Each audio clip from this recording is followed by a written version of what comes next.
ఇప్పుడు మామూలు వాళ్ళకి ఇచ్చేసినట్టు 1,50,000 2 లక్షలు ఇస్తే సరిపోదు. ఎందుకంటే వాళ్ళకి ఇల్లు కట్టించి వికలాంగులకు కావాల్సినటువంటి అవసరం బట్టి ర్యాంప్ కట్టి తర్వాత వాళ్ళకి కావాల్సినటువంటి టాయిలెట్లు కూడా వెస్టర్న్ టైప్ పెట్టుకొని ఒక వికలాంగులు బాధాకరంగా జీవించకుండా ఉండాలంటే వాళ్ళకు వికలాంగుల కుటుంబాలకు కూడా 35 కేజీల పాటు కూడా ఇవ్వాలండి. వాళ్ళు అందరూ వికలాంగులు ఎవరైనా బ్లైండ్స్లో అయితే పోస్టులు ఎక్కువ చెప్తున్నారు.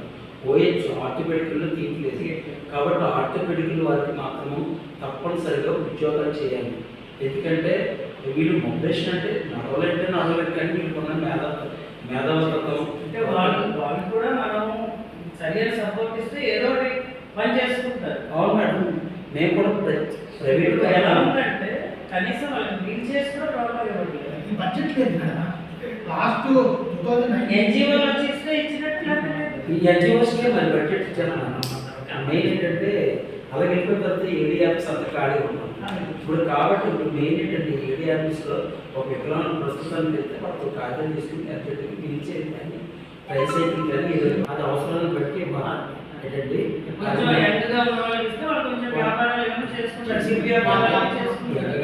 చేస్తే ఇప్పుడు నేను ఫ్యామిలీ మ్యాన్, నాకు 2 కొడుకులు ఉన్నారు. 2 కొడుకులు పోషించుకోవాలంటే నేను ఇంట్లో ఉండలేదు కదండి. నేను నా మట్టుకు నేను బయటికి వెళ్ళి ఏదో పని చేసుకొని సమ్ వర్క్ ఏదో చేసుకొని నా కుటుంబాన్ని పోషించుకుని ఆధార్ కావాలి. At the same time private సంస్థలు కూడా ఆధార్ షేర్ ఇచ్చుకొని కనీసం వాడు 3% ఏదో ఒక ఆఫీస్లో కనీసం రిజిస్ట్రేషన్ ఏదో ఉంటారు కదండి. అలాంటి దాంట్లో కొంచెం వికలాంగులకు కూడా ఇచ్చే ప్రభుత్వం కొనుక్కుంటే ఏదైనా చెప్తారు మేడం. సచివాలయం జాబ్ చేసినప్పుడు కూడా 4% రిజర్వేషన్ సక్రమంగా అమలు చేయకపోవడం వల్ల అలాంటి వాళ్ళకి ఎస్సీ 30 మార్కులు వచ్చినా జాబ్ వచ్చింది. నాకే 40 మార్కులు వచ్చి వెల్ఫేర్ అసిస్టెంట్ పెట్టాను కానీ జాబ్ రాదు. ఎందుకంటే ఎస్సీ నా ఎక్కడ ఉన్న ఎస్సీకి వచ్చింది కానీ మాకు అవకాశాన్ని బట్టి మరి తప్పులు కరెక్ట్గా మాకు ఇవ్వాల్సిన 3,600 పోస్టులు 4% ఇస్తే మాకు 8 పోస్టులు వస్తాయి. కనీసం 8 పోస్టులు సిల్లర్ మాకు రావాలి.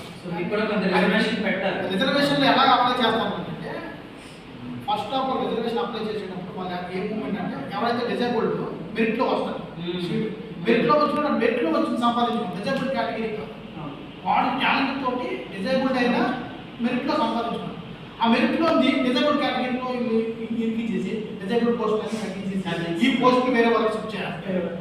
అట్లాగా మాకు మెరిట్లో ఉన్న వికలాంగులైన వాళ్ళకి మెరిట్లో వచ్చి వాడు స్వచ్ఛందంగా సంపాదించుకున్నాడు. మేమైతే కొద్దిగా లోగా ఉన్నాం కాబట్టి మా వికలాంగ కోటలో ఉన్న పోస్ట్ని అలాగే వెళ్ళిపోయింది.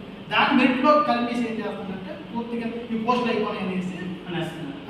నిజంగా అయితే మాకు ఆ పోస్ట్ ఉన్నది అనుకోండి ఎవరికో ఒకరికి మాకు వచ్చు. మెరిట్లో వచ్చినప్పుడు కంపేర్ చేసి కలిపేయడం వల్ల మాకు కొద్దిగా ఇబ్బంది. అట్లాంటి లేకుండా మెరిట్లో ఉన్నవాడు మెరిట్లో సంపాదించుకుంటాం. డిజేబుల్ కేటగిరీ ఉన్నప్పుడు మెరిట్లో పర్సెంటేజ్ ఇచ్చి దానికి వెయిటేజ్ ఇచ్చి మనకి ఇస్తే ఇంట్లో బట్టి కూడా సరిపోదు కదా మేడం. ఆల్రెడీ చంద్రబాబు నాయుడు గారు ముసలి వాళ్ళందరికీ కూడా పెన్షన్ 3,000 నుంచి 4,000 చేస్తామని చెప్పారు. ఎందుకంటే ఇప్పుడు ఆయన నేను ఎంతో 6,000 చేసేస్తాను 7,000 చేసేస్తానని చేయకపోతే బాగుంది. ఈయనలాగా 2,000 నుంచి 3,000 5,000 తర్వాత చేస్తే కదా. అలా కాకుండా మనం చేద్దాం అని ఆల్రెడీ డిసైడ్ అయ్యారు. కూడా మనం పెడతాం. మేనిఫెస్టోలో ఖచ్చితంగా వస్తుందని నా ఉద్దేశం. యాక్చువల్గా ఏంటంటే పక్క రాష్ట్రం ఉంది. పక్క రాష్ట్రం వచ్చిన తర్వాత కూడా అక్కడ పెన్షన్ పెరిగిన తర్వాత కూడా మనకి ఇంకా పెన్షన్ పెంచకపోవడం అనేది కొద్దిగా పక్క రాష్ట్రం 2009లో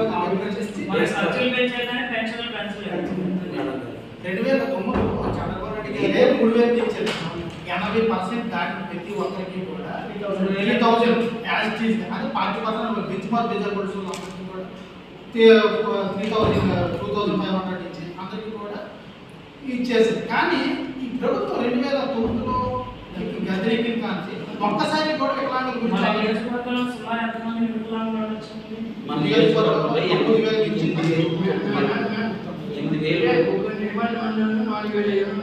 ఇప్పుడు నియోజకవర్గం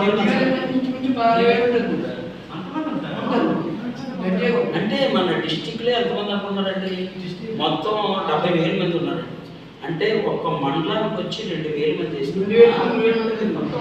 మీరు చెప్తున్నది ఇక్కడ రాశారా? టోటల్ 9,000 మంది దివ్యాంగులు ఉన్నారు. కుటుంబంలో కలిపి 15,000 ఉంటారు. ఉండొచ్చు. తర్వాత వాళ్ళ ఫ్యామిలీస్తో కలిపితే డబల్ అవుతుంది మేడం. ఒక వికలాంగుడు ఒక ఇంట్లో ఉన్నాడంటే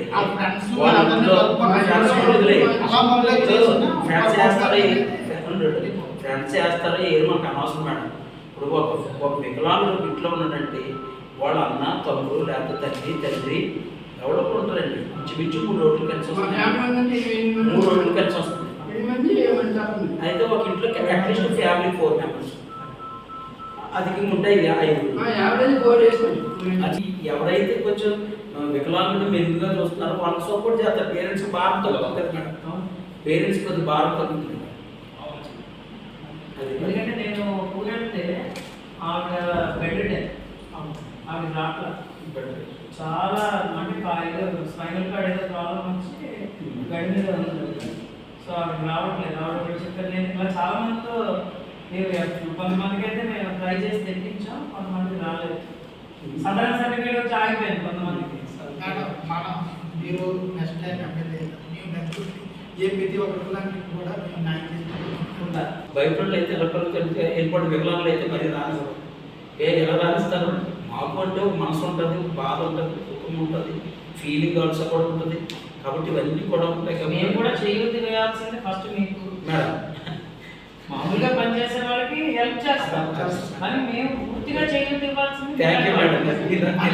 బేస్ ఆఫ్ యాక్టివిటీ సెంటర్ ఉందంటే బీజేపీ తరఫున మనకి చాలా వరకు ట్రైసైకిల్ బ్యాటరీ ఇచ్చారు. మనకి 3 పార్టీల కలయిక వలన బెనిఫిట్స్ ఆఫ్ ట్రాన్సాక్షన్ అది ఏం లబ్ధి జరిగింది అనేది ఈజీగా మనం చెప్పగలం.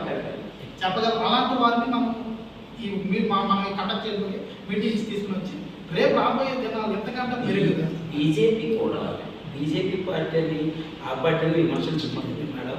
బీజేపీ పార్టీ అంటే మోడీ గారు ఇచ్చినటువంటి ఈ బ్యాటరీ బళ్ళు కూడా కనీసం రిపేరింగ్ చేస్తే రిపేరింగ్ అయితే దాన్ని బాగు చేసుకుంటూ లేక మెకానిక్ లెవెల్ లేక మూల పెట్టేస్తున్నారు.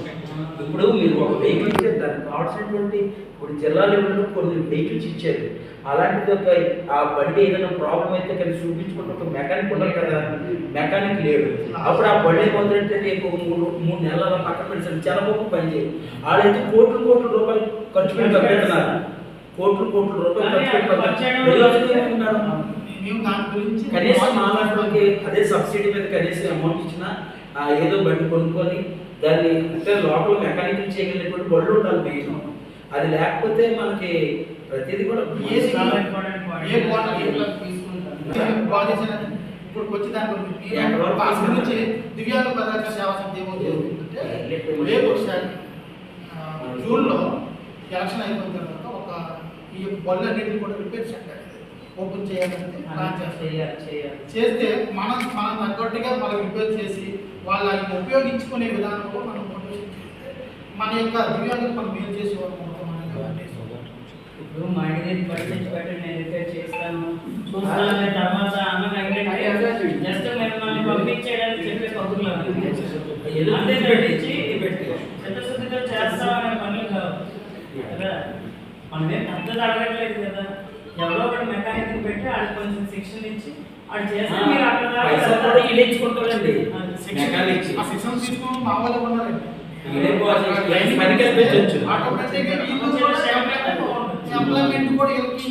కనీసం మండలానికి వచ్చి అడ్డు పెట్టుకుంటే మేడం గారు, మండలానికి వచ్చి ఆ సెంటర్లో వచ్చి గొడవలను బాగు చేసుకోవాలి.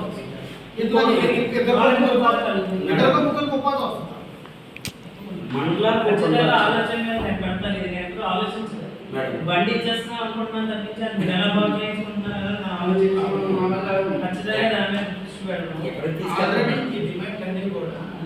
ఆల్రెడీ చంద్రబాబు నాయుడు గారు అయితే ఈజీగా ఇంప్లిమెంట్ చేసే డిమాండ్ ఆల్రెడీ చేసి ఏంటంటే 7,000 అంటే ఆల్రెడీ 6,000 దాకా మాట్లాడే అవకాశం. పవన్ కళ్యాణ్ గారికి కూడా మీ మీద ప్రత్యేక శ్రద్ధ ఉంది కదా. ఎందుకంటే ఆయన ఎప్పుడు వచ్చినా కూడా కలుస్తారు, దివ్యాంగులను అందరినీ కలుస్తారు, వాళ్ళతో మాట్లాడతారు. విశాఖపట్నంలో కూడా కలిసారు. ఒకవేళ ఆయన ఇక్కడికి వచ్చినప్పుడు నియోజకవర్గానికి వస్తారు ఆయన, నేను ఒక స్పెషల్ మీటింగ్ పెట్టాను.